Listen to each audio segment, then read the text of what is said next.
Salam, amigos. Os historiadores e estudiosos normalmente afirmam que a humanidade, em princípio, ali bem antigamente, era composta por pessoas politeístas, ou seja, que acreditavam em diversas divindades. Então, só bastante tempo depois é que surgiu aí a ideia de monoteísmo, ou seja, a concepção de um Deus único. Elas afirmam, inclusive, que esta concepção foi derivada, nasceu da ideia de muitos deuses.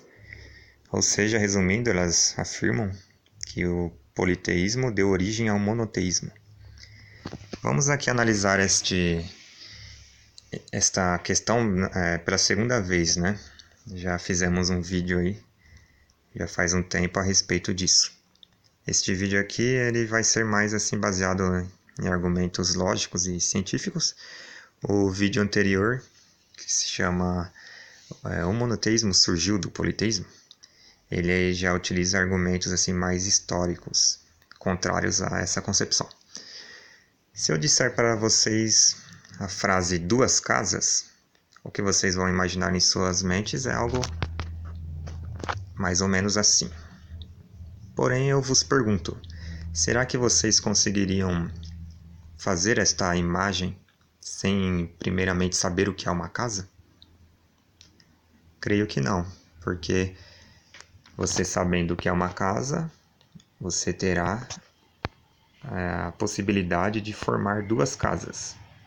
Porque você sabe que essa aqui é uma casa, é uma concepção de casa, então eu tenho uma do lado da outra, eu sei que são duas casas. O que eles afirmam é o seguinte, é que primeiramente o ser humano ele pensou em diversas casas, né? E só depois que ele pegou uma casa e escolheu. Não faz sentido você formar em sua mente diversas casas sem, primeiramente, saber o que é uma casa.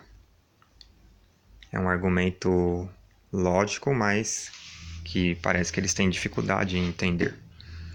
Como é que eu vou montar o singular a partir do plural? Normalmente nós temos o seguinte, o singular, conjunto de singulares, ou seja, de unidades, formando o plural. 1 mais 1 é igual a 2. Ninguém aprendeu primeiro o que é o 2 e depois o que é o 1. É um argumento muito lógico.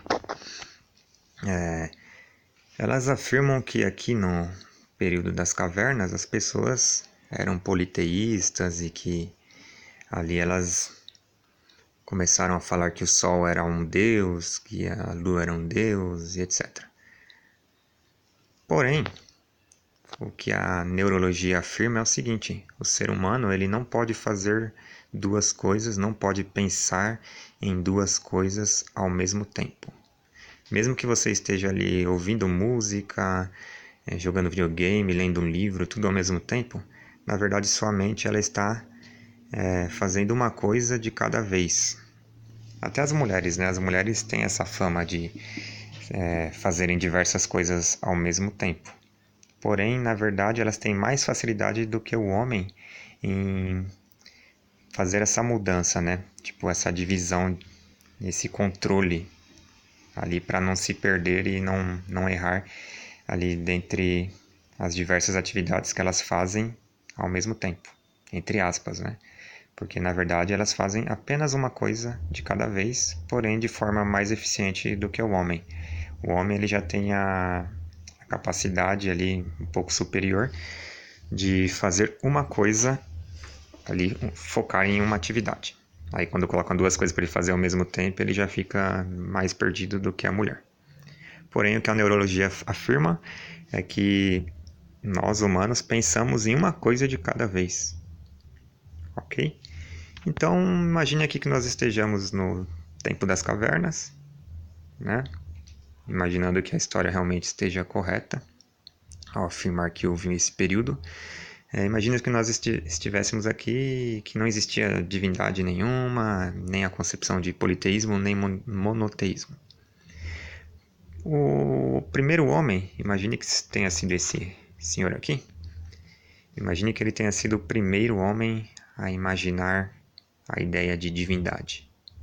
Será que ele imaginou que aquela pedra aqui, ó, essa pedra e o sol fossem divindades ao mesmo tempo? Ele imaginou isso? Ou o fogo? Não. Utilizando o argumento aqui da neurologia, nós temos que ele tem que pensar primeiramente em uma coisa. Ou seja, mesmo que ele tivesse falado que este fogo aqui é o Deus, ele teria